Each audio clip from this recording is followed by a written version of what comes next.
you have fun at that game on Saturday night? Don't lie. No, you didn't, because you didn't go. There were 12 people in the stands. I understand why. It looked like there was 9 feet of snow on the field. But it was a fun game to watch, especially if you're an Illinois fan. They got the win against Northwestern. Fun game, good way to end the season in 17 feet of snow on Saturday night. We've got a lot to talk about in this show. We're going to recap that Northwestern game. Just crazy in the coaching carousel this past week and really on Sunday after the regular season wrapped up. We're going to talk about all the conference championship games, make some picks. We're going to talk about a doomsday scenario that I brought up about a month ago. It's still alive, and then we have a show announcement there near the end of the show. Northwestern at Illinois, 20-13. I dubbed it the Snow Bowl. I don't know if anybody else is calling it that, but that's what I came up with. 20-13, Illinois finishes the year 8-4 with a win in a rivalry game over Northwestern. Look, they did just enough. It was never going to be a style points win type of game. Not that they were playing for style points for any reason, but when you have that much snow on the field, it was never going to be that way. They tried to clear it off as best they could. They did okay with it. Like I said, it looked like there were 65 people there. There were more people in the press box than there were in the stands, and I understand people didn't want to drive in that downpour of snow. I was a little bit surprised watching this game that Northwestern threw it as much as they did, because they're really a grind it out on the ground type of team anyway. They threw it like 35 times with Preston Stone. Didn't work out great, but it was a defensive slugfest for the most part. There were a couple of times that Northwestern got what they wanted. Illinois got what they wanted offensively as well, but the Illinois defense played well when they knew that with the weather conditions, it was going to be tilted in their favor, and they did what they needed to do, did just enough. Northwestern didn't really throw it that effectively, and in a game like that, when you expect the ball to be run a lot, they really shut it down for the most part, and biggest part of the game was they got 4 takeaways. They took the ball away from Northwestern even when they were driving down the field and gave it back to Illinois' offense, who needed a couple of extra shots at it to get the ball into the end zone. They were struggling a little bit, even though they ran the ball much better than Northwestern did and more effectively. Altmaier didn't have to do a ton. To me, just watching it, it was a good team win, good way to end the year in a rivalry game in some snowy conditions. But, you know, the 4 takeaways for the defense, they've struggled all year to get takeaways, and they still did it. All right, 8-4. What do you think? What are your thoughts on this Illinois season? I tend to think that it was a good year, but I'm not an Illinois fan, so it doesn't matter what I think. There's really only one game on this schedule that you think they shouldn't have lost, and that's Wisconsin a couple of weeks ago. Outside of that, you lose to now number 1 and number 2, Ohio State and Indiana. Yeah, it's a little disappointing that you didn't show up to play coming out of a bye week against Washington. But, you know, you come back one game from a great season last year, what everybody thought was a great season last year. You drop down one more game. I think it's a good year for Illinois. Let me know what you think. Obviously, no playoff. That was what a lot of Illinois fans, I think, came into the year hoping for. It was kind of out of question after they lost to Washington. But overall, look, I still think that 8-4 is a really good year for Illinois football. You don't want to get stuck in 8-4, but man, there are worse places to get stuck, especially considering what the program was before Brett Bielema took over. You can do a lot worse than 8-4. I think it's a good year. Wish they hadn't lost to Wisconsin, because 9-3 back-to-back years would have been awesome. Still wouldn't have gone to the playoff, but it still would have been a great season. I think this is a good season, 8-4. We have to talk about all of the coaches moving, matching, wherever they want to go. Lane Kiffin's headed to LSU, and he's going to get a 7-year contract worth about $91 million. I don't think money was the issue here. I think Ole Miss was willing to match whatever Lane Kiffin was being offered by LSU, and Lane will not coach Ole Miss in the playoff. That's the thing to me, and I think probably to most people, that you're kind of like, oh man, how can you leave an 11-1 team that has a legitimate shot to win the national championship just to go off to LSU? And look, I agree that LSU is a far superior job than Ole Miss is. And Lane Kiffin thinks that he can win more and win bigger at LSU. And I would tend to agree with that from the outside just because of the resource pool, and historically, LSU is a much better program. But he had a chance to win a national title at Ole Miss this year. Who knows how long it'll be until he has LSU ready to go. I mean, I think probably in a couple of years, maybe not next year, but the year after that, they should be gearing up to get into the playoff, you would think. And with the portal, it could be next year. It really could be. He's already signing guys that were committed to Ole Miss and him. And I think that Kiffin didn't handle it great. I think he didn't have to lead on Ole Miss as much as he did. I think he was flirting with Florida. I think he was flirting with LSU. He decided to go with LSU. He still wanted to coach in the playoff, but Ole Miss, to their credit, and this is another thing that I said like a month ago, was I don't think they should let him coach in the playoff if he's going to leave, and they're not. Why would Ole Miss let him coach their direct competitor and also them? It was too messy. I think Kiffin could have handled it a little better, but I also think the calendar is just a mess in college football. He shouldn't have had to make this decision now, but he did have to make the decision now. So a wild Sunday, as you know, if you saw the video of him getting on the plane in Oxford to go down to LSU, you could see what Ole Miss fans thought of him. I think in time they'll appreciate what he did with that program, but I don't know if this sting will ever go away for Ole Miss fans. Other coaching carousel news, most of these big-time jobs are filled. John Sumrall, the Tulane coach, is headed to Florida. Alex Golish going from USF to Auburn. Really excited about that one specifically. Ryan Silverfield, he's going from Memphis to Arkansas. I like that because Memphis is pretty close to Fayetteville, and so he recruits that area already. And Arkansas needs to get Memphis guys if they're going to have any chance to compete in any real way, and they haven't been doing that. So I like that too. Bob Chesney, the JMU coach, is going to UCLA. So those are the four biggest ones that were left. We got Pat Fitzgerald going to Michigan State too. Obviously, James Franklin is already at Virginia Tech. Penn State, we still have no idea what's going on. No idea what's going on. On Monday, there was a lot of smoke about Kalani Sitake, the BYU coach, going to Penn State. And then there was more smoke that he had changed his mind and will stay at BYU. We've got the CEO of Crumble Cookies, who is apparently a big BYU donor, tweeting stuff saying that we're going to keep our coach. Who knows what's going on in State College, Pennsylvania, and who they're going to hire? I don't know. I'd still lean Kalani Sitake at this point because it seems like Penn State's athletic director, Pat Kraft, is pretty sure that he's going to get him. But if he doesn't, I mean, it feels like they're on their 10th option at this point. That may not be true, but that's what it feels like. And National Signing Days are this week, Wednesday through Friday. Penn State's got nobody. Nobody coming this year. Let's talk about a huge weekend ahead. Conference championship game weekend.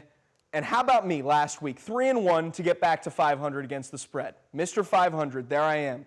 Straight up 31-16. That's no surprise. I'll tell you who's going to win a game. No clue who's going to cover the spread.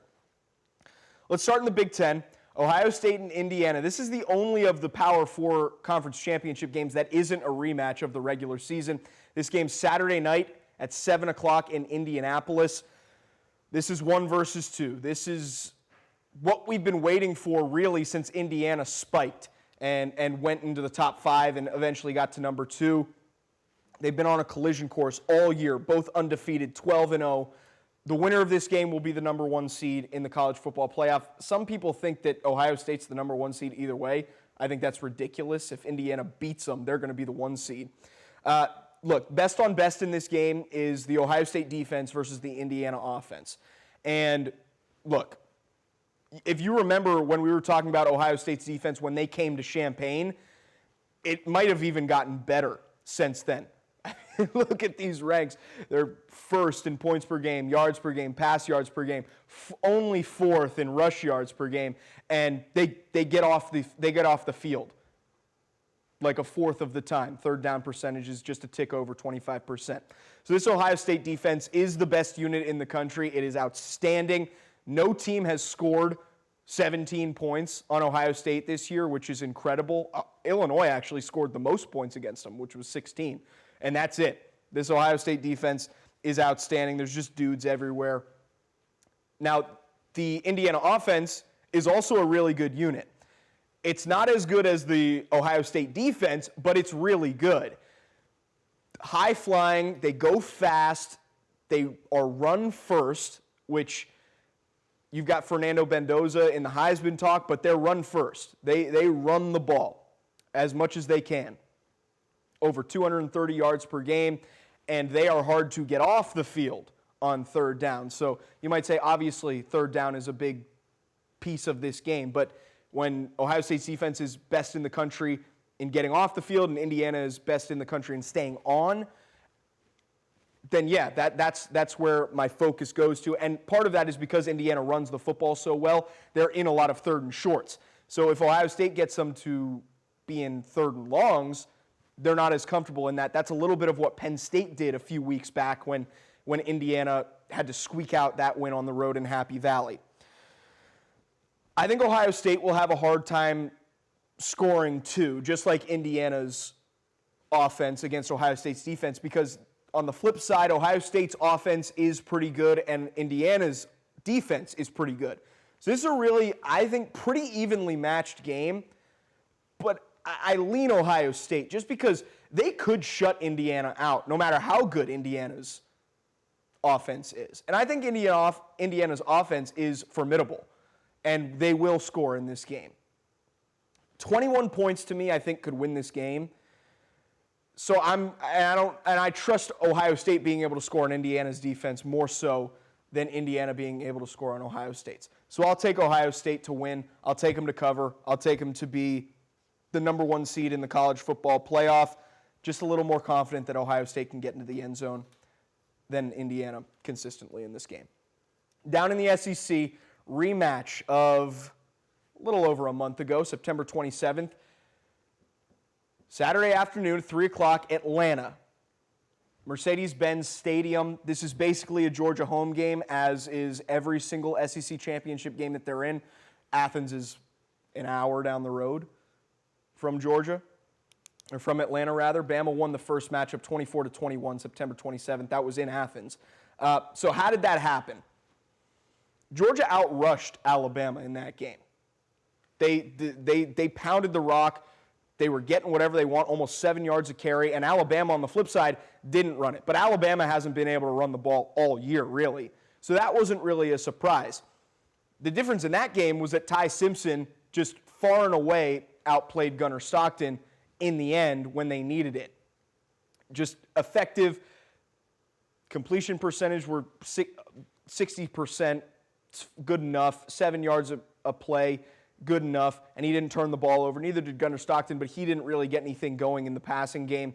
And the Alabama wide receivers looked the best that they have all year long in that Georgia game.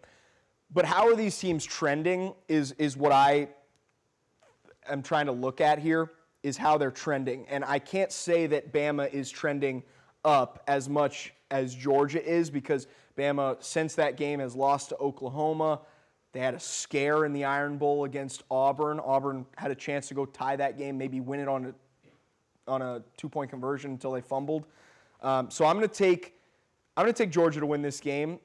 Alabama's already beaten Georgia on the road once this year. I don't think I can pick them to do it twice, because I don't think that they're that much better, if they're better at all. I actually really like the way that Georgia has progressed throughout this season. I don't love that Alabama kind of owns Georgia and Kirby Smart. And I picked Georgia about a month and a half ago to beat Alabama, and they didn't. But I think the Dogs have hit a stride. I'll take them to win. I'll take them to cover the 2.5. In the Big 12, Texas Tech and BYU. This is a rematch of, when was that? About a month ago as well. Texas Tech dominated the first matchup. It was at home, but they dominated it. This one is an 11 a.m. kickoff down at the Cowboys Stadium in Arlington, Texas. Why did they dominate that game about a month ago? Their defense, Texas Tech's defense. It's, I think, legitimately a national championship level defense. They're the best in the country against the run. And that's why it's a bad matchup for BYU, because that's all that they want to do is run the football. And they had about that average in the first matchup. I think it was 67 instead of 69 yards. This Texas Tech defense has guys. They have guys. They brought in a ton of guys from the transfer portal. It's worked out all year.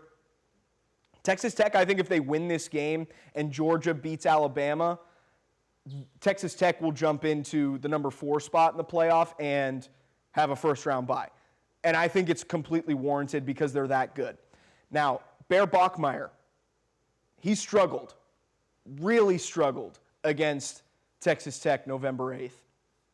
And he's a dual-threat guy. He is at his most effective when he is a threat with his legs as well. And he wasn't in that game because the Texas Tech run defense is so good. And he wasn't a run threat in that game because there weren't any other run threats on BYU in that game because Texas Tech had shut them all down. And it's the same question as it was November 8th. Can he throw to win? And he couldn't. He couldn't a month ago. And I don't see enough changing from then to now to believe that he will be able to do that this time around. And he turned the ball over 2 times in that game, but that's neither here nor there. He needs to be able to run the football to be effective. And I don't know if he's going to be able to do that. He wasn't able to do it a month ago. Now, there's also a lot of Kalani Sitake distractions that we talked about here 10 minutes ago. Does that bring this team together, or is it a big distraction? I kind of lean towards it being a little bit of a distraction. I'm going to pick Texas Tech to win this football game. It's a big line. It was a big line a month ago. Texas Tech covered the big line in the first matchup. But I'll take BYU to cover it this time just because I just think these championship games tend to be tighter, especially in the Big 12. If you look historically, these games can be pretty fun and close. So I'll take BYU to cover. I don't think Texas Tech dominates them in the way that they did at home, but I still think Texas Tech is a legit national title contender, and they're going to win this football game, win the Big 12, and get a first-round bye. In the ACC, this is the conference that everybody's worried about. Everybody doesn't want a team in unless it's Miami for some reason, but they're not even playing in this game. Duke and Virginia. Virginia won 34-17 November 15th at Duke. So this is another rematch. Duke is 7-5 and in the ACC championship game. Because of tiebreakers, most of their losses are out of conference. And Virginia won that first matchup because they ran the ball and Duke couldn't. You can see it right there, 224-42. That's why Virginia won. I mean, Chandler Morris also went over 300 yards passing. But Virginia, they broke long rushes, and they ran it consistently every single play. Can they do that again? Sure. Why not? Why not? There's nothing. Duke is 7-5. There's nothing that makes you think that Duke is going to come into this game and dominate. And Duke has lost games recently. It's not like they started 1-5 and then rattled off the next 6. They didn't. So I think Virginia's going to win this game again. For the future of college football, Virginia needs to win this game. I hope they cover the 3.5, but not for the future of college football. For the future of college football, they just have to win because there's a doomsday scenario that we are flying very close towards. And that is if we can get that graphic up, it's Duke. It has to do with Duke, BYU, and Georgia winning their conference championship games. So if Duke beats Virginia, if BYU beats Texas Tech, and if Georgia beats Alabama, all right, so what will that mean? That likely means that the ACC isn't getting a team in because they're not going to put in 8-5 Duke just because they won the ACC. So that means 2 group of 5 teams. Because it's the top 5 ranked conference championship winners, Duke would not be close to that. That also means 2 Big 12 teams. Texas Tech isn't falling out. They're not. And then, like I said, no ACC. So we'd have left 10-2 Oklahoma, 10-2 Notre Dame, and 10-3 Alabama. For we need one to go. One will have to go. Who is it? If it's Alabama, I think college football as we know it is over. Because the SEC will take their ball and go home. If their conference championship game loser gets left out because they lost in the conference championship game. Conference championship games, I think, would go away because nobody would want to play them anymore. There's no benefit. You can only hurt yourself. And that's already been a conversation the last couple of years. But if Alabama was the one to get left out, chaos, I think. Right or wrong, I don't think the SEC will stand for a third of the playoff field being from the Big 12 or a group of 5. So that's why Virginia needs to beat Duke and Texas Tech needs to beat BYU. Now, if this were to happen and somebody of those 3 teams needs to be left out, I think it should be Notre Dame. I would leave out Notre Dame. They haven't beaten anybody that's really that impressive. They beat USC, who's, I think, a 4-loss team now. OU beat Alabama, for reference, and they beat a couple of other really good teams, and their losses are good, just like Notre Dame's losses are good for whatever that matters. So I am rooting for Texas Tech and Virginia. Usually I would be rooting for the funny scenario, which would be Duke beating Virginia, but I can't do that this week. Some people are calling me a hero for that, and I appreciate that. We have a show announcement. This week. We're going to continue through college basketball season. We didn't get canceled. Our show did not get canceled. They actually said, "Do you want to keep doing it?" Management told me I wasn't allowed to pop a bottle of champagne in the studio, but there you go. We're going to continue on. Weekly shows through the basketball season. I do think we're going to shift to Wednesday. They will drop on Wednesdays. It's just a little bit better for our schedules here internally. But every week we're going to talk Illinois basketball and a couple of games here and there around the country like we have been doing. And then we're going to keep bringing up football through the national championship. Don't worry about that. All right, Illinois hoops so far. Let's get right into it. Why not? They're 6-2. They've got losses to 11th ranked Alabama and number 5 UConn. Both of those were neutral site games. And then they beat 11th ranked Texas Tech.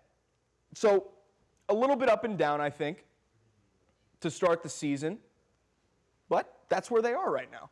6-2, not bad. And a lot of teams don't play those high-level games of out-of-conference games. But to Illinois' credit, they have. And it's a big one Saturday as we get ready for Big Ten play. I'm going to call this a road game. It's in Nashville. It's not in Knoxville, but it's in Nashville. Heading to Tennessee to face number 13 Tennessee. Look, this is a much different Tennessee team than we saw come into the State Farm Center a year ago. Zakai Ziegler's gone. He was the life of that Tennessee team the last 4 years. He's done. He's graduated. They still do have that defensive identity, though, and that's an important thing for a Rick Barnes-led team. And if you remember last year, just a great game in Champaign. Tennessee won it at the buzzer. You might not have enjoyed that, but it was a great game. This Tennessee team's led by 2 guys. 2 guys that are really carrying them so far, Jacoby Gillespie and Nate Ament, both averaging about 18 points a game. And this is who the Tennessee offense runs through.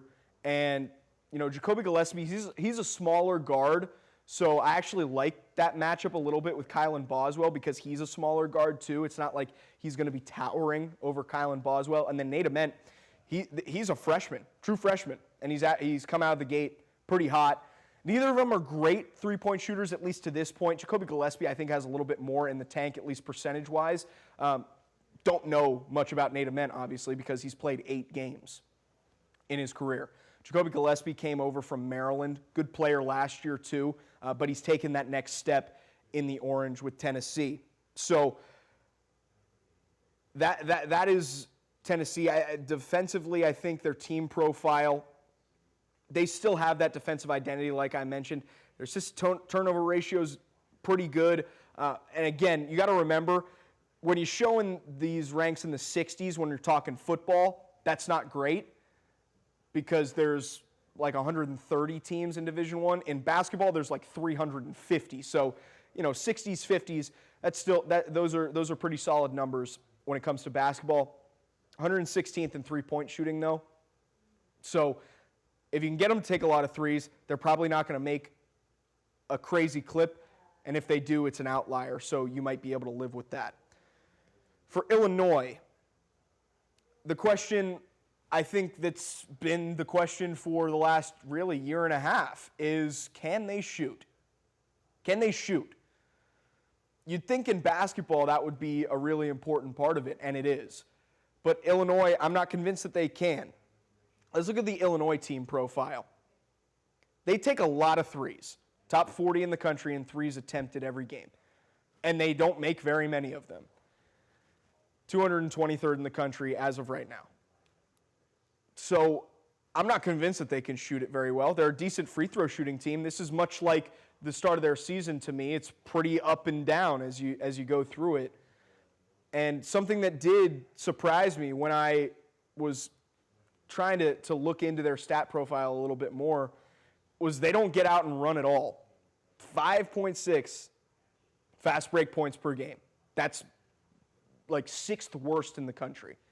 So they're really slowing it down. One guy that I think can shoot is this guy, Andrei Stojakovic. Look, David Mirkovic has had good games. Kylan Boswell, obviously we know what he's all about.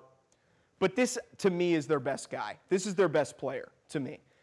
And I would like to see him have the ball in his hands a little bit more than he even has it now. I think there's more in his tank when it comes to the three-point shooting right now as well. Just 6 of 21. It's not a ton of attempts. And, he did have a bunch of turnovers in that Alabama game that was really, really a big reason why they couldn't hold on in the second half. But I do think he's their best player. And I think he's probably their best shooter that's not just a specialist. If you want to come at me with Jake Davis or something, okay. But I think Andrei Stojakovic has to become more of the guy. And to me, I always think it's better when your guy is a guard. And so I'd prefer it to be him when you need to go get a bucket. Because he's so fluid with the ball. And they might be in that position on Saturday against Tennessee as well. So, like I said, I think the threes will start to go down a little bit more for him. For this prediction, look, maybe we're not going to get off to a good start here with basketball. There's no betting line for this game on Saturday yet, which may be because Tennessee plays Tuesday night and they're waiting for that for some reason, or that's how it's going to be for basketball. We'll have to figure that out as we go on throughout the year. But I think Tennessee's going to win this game. They're basically at home. I think they shoot it slightly better. And I think Illinois is still trying to find their rhythm in this season.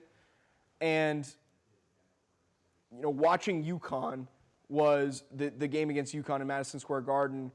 It just felt like this was last year where they took a lot of threes and couldn't make any of them. And I'm a little bit afraid that that's where they're trending very early in the season. Plenty of time to get things rolling. And this is the last game before Big Ten play starts. I think it was Ohio State and Nebraska that are coming here next week.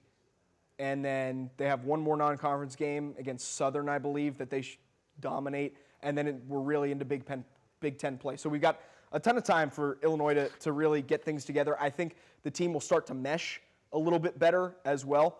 And don't think I forgot about the Illinois Bowl game. Whenever that'll get announced on Sunday with the rest of the college football playoff and all the bowl games.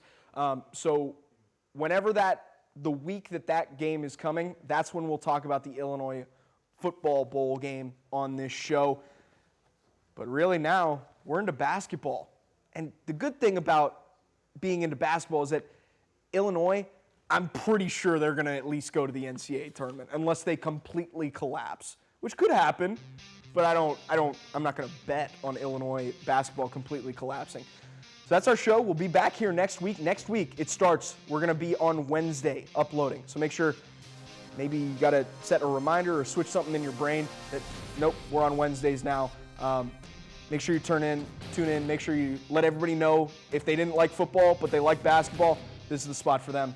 Thanks so much for watching. We'll be back here next Wednesday. See you then.